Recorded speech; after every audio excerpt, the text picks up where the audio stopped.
So you met Dan Duchaine. I really want to ask you about Dan Duchaine because I know you've been asked about him many times, but we've never had like a detailed description of him. And for most of us in the community of performance enhancing drugs, we've never met him. You're actually Dan Duchaine's close friend. You met him in prison. You met him before prison, became close to him in prison. In fact, he inspired you to write. I wanted to ask you, first of all, what was Dan Duchaine? Well, prison may have its own stories. When you left prison and you were both connected together, what was his life like, his daily life? What would he do? He was like the pedestrian version of Hugh Hefner. And he was a character, man. He just lived his life in such an avant-garde way. He was just very different from the music he listened to the style of clothes he wore, to the cars he liked to drive. He was just a different dude. And we lived in the same building. We had a wall separating us in Venice. I lived in the front apartment. He lived in the middle one, right behind me. And we had a kitchen back door through our kitchens, and he and I used to just walk in and out of each other's apartments all the time we didn't have to knock or anything. We were just like, once you go to prison together, you're pretty much, you're good. Yeah, I didn't have to worry about Dan. So, and then you walk in, it was, he and I trained together every morning. So we would train, I would walk into his kitchen, at 8 or 9 o'clock or whatever it was, to meet him to train. We'd have a cup of coffee together, and he's in a bathrobe and slippers, and, sitting in he had to have the lazy boy chair, with the feet thing that go up with the handle, on the side. And, he had one of those, and he always had. He had his aunt send him his slippers and his bathrobe in prison. That's how quirky, he was about the bathrobe and the slippers, and that's why I refer to him to Hefner. But he was like that. He was quirky, very quirky, very different. You wouldn't when you went to his house, when you hung out with Dan, you saw and did stuff that you didn't do with anybody else. That was over there. It was Dan, He was completely eccentric. Completely. He was the most eccentric person, I think, to this day that I have ever met. Yeah. So, by the way, you mentioned that he used to work out. Did he work out? Yeah. We worked out every day together. Yeah. So was he muscular at some point as well? Yeah. He was. And did he train clients for, what was his business other than drugs? Other than making and selling drugs? Yeah. Well, he wrote for Muscle Media 2000. He was, on the staff writer for Bill Phillips. Then he was with Champion Nutrition for a while and built some things with them. He created Ultimate Orange. That was the first pre-workout. And then he did, he worked on some other various products for Champion Nutrition, wrote for Muscle Media 2000, worked for EAS, I think, for a little while. He sold, he had his second beef in prison was for selling clenbuterol. He was making his own clenbuterol and bottling it and selling it in the FDA and GHB and, things like that. He was very, spread out, in a lot of, he didn't have one thing he did. He collected money from. You bring up clenbuterol, and I was going to ask you a question about that. I was just curious how his mind worked. For example, when he became interested in clenbuterol, was he interested more in just the outcome, or was he interested in the biology? What I mean to say is, would he, for example, talk to you about it being an adrenergic agonist of adrenergic agonist, or of the adrenaline system, or would he talk about, this makes people shake so they'll lose weight? How was his thinking? This is interesting. He would, I don't really know how he would zero in on things. He had a network of associates all over the world that would communicate with him.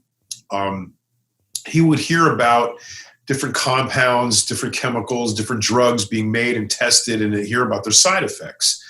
And he would research them. We either go to the library at UCLA or the other sources. looking for the studies, the abstracts, trying to figure out what these compounds were and what they did. And a lot of times it was the side effects we were interested in. Really, clenbuterol is used medically as a bronchodilator. Mm-hmm. Well, our bronchi are dilated just fine. We don't need any bronchodilation. But the side effects were the tremor.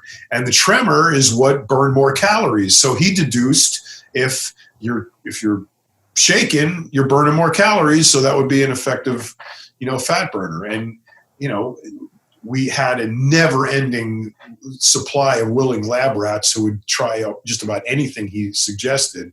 So we learned a lot from them, mostly women, and that's how things like clenbuterol, metformin, vanadyl sulfate, just all kinds of drugs like that are just kind of commonplace and taken for granted today were discovered by Dan via researching into findings that were, pretty much the side effects of what a lot of these drugs were doing.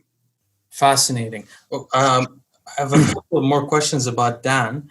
Was he financially driven? Nope. Oh, he wasn't. Okay. I mean, yes and no. I mean, he liked to make money. He liked to buy nice things, and but he wasn't. It wasn't like, oh man, I want to build that Kettering 7. I got to sell 50 gallons of GHB to buy it. He wasn't like that. He was. Dan moved like smoke. He just kind of drifted, along the surface of the earth. And he didn't do anything fast. He didn't do anything hurried. He didn't do anything jerky or quick. He was just smooth and steady. And he kind of like went around like that. When you were with Dan, you knew that, lunch was going to be 3 hours. We weren't rushing through anything, and that's just the way he was. So he was very eccentric. He was very into the way he perceived how he should comport himself, his sort of image that he wanted to be. And he was more driven at the image of him being an aristocrat than how much money they have. He just wanted the smoking jacket and the slippers and the comfortable chair. Fascinating. I don't think we've ever heard this before in the community. Can I ask you, there's a famous story that I think you've told before, which is that his girlfriend, I suppose at the time, got calf implants in Mexico, and unfortunately they got infected and she had to get them amputated. I wanted to ask, how did this impact his psychology? Was he depressed after this? How did he react? I mean, this is a hard thing to shoulder. Yeah, when that was going on, that was right around when I moved to Mexico the first time.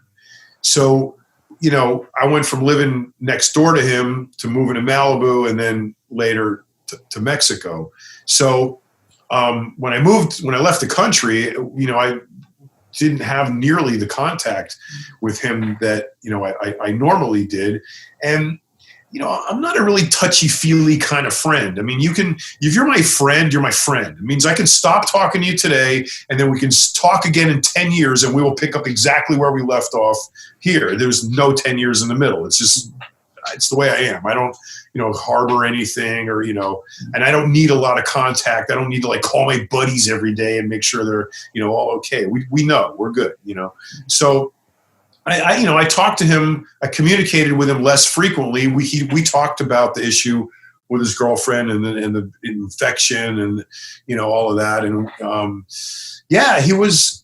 Well, you got to go back to Shelley Harvey too, when the girl, his wife, that he had the accident with on the moped on the San Diego freeway, ended up her having a brain injury and becoming, very debilitated from that. She's fully recovered now, but it took a long time. So he had the guilt of that, that he had. And then just a couple of years later, he's with the girl who wants the calf implants, and then that happens. And so the two most important women to him in succession were ones he had,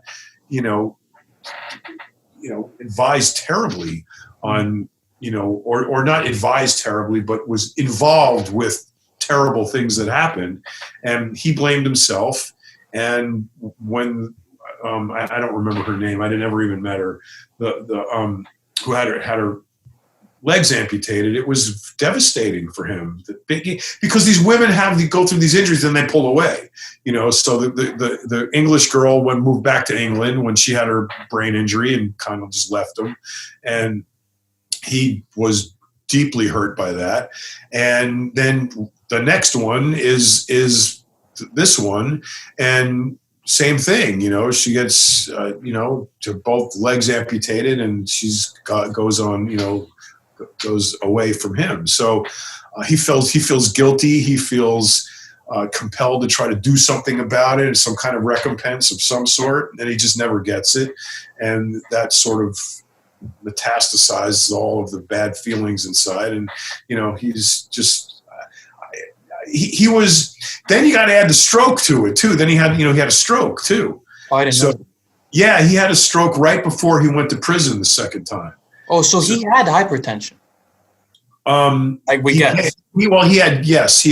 had kidney disease is what he had. He already had kidney disease? Yeah. He was born with it. It was congenital. Yeah. Oh, yeah. Wow. I thought that's what my next question was about the kidney disease.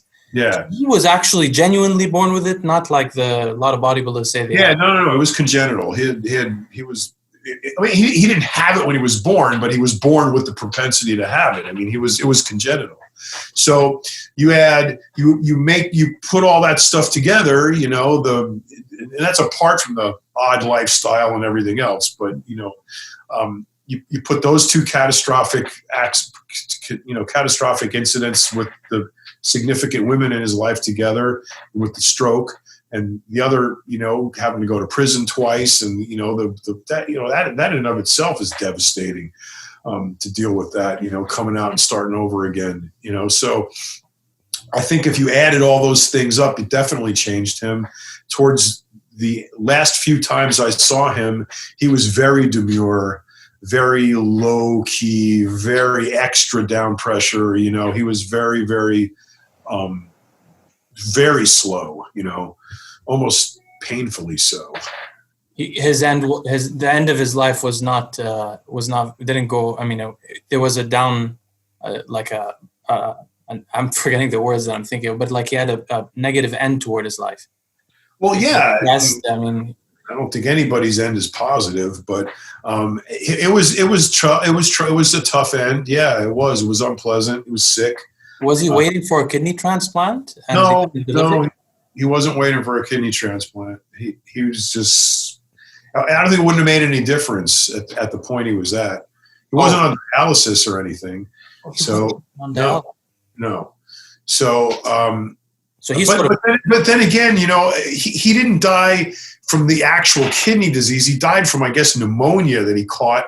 What happened was, I remember I wasn't there. I was living in Mexico. So remember, he died in 2000.